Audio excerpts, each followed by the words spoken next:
My name is Reece Aitkins and I lead our interim CFO and senior finance practice at Walton & Bay. And my name is Jack Syred. I'm a partner in our PE practice and I look after transformation and value creation.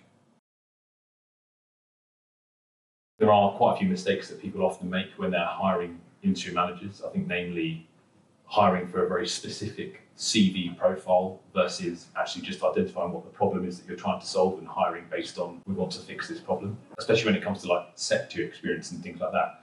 Actually, the problem that you're trying to solve might not really be a sector specific issue.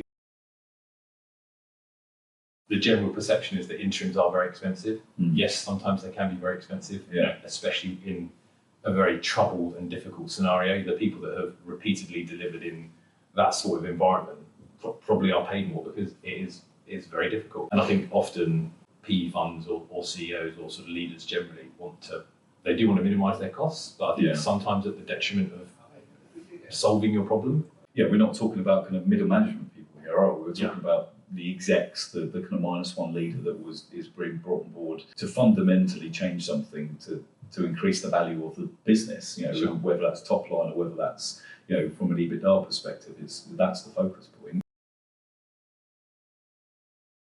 The number one rule is hit the ground running, as much as it's a cliche. If you're not there to get value really, really quickly, it might be some really sort of low-hanging fruit or some quick wins or whatever. But actually, you need to show some real credibility really quickly to show you do get it. The great thing with interims is the fact that they have worked in many businesses and seen almost like a theme, really, of the same patterns kind of emerging of things being the blockers or bottlenecks or whatever it may be. Interims ask me if they want to get into PE and vice versa. How easy is it to break through? And I think there are examples where you can do it.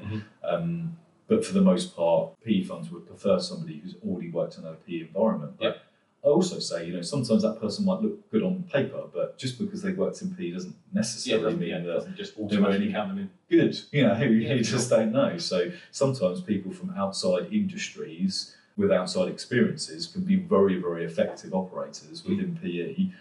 It's about their style.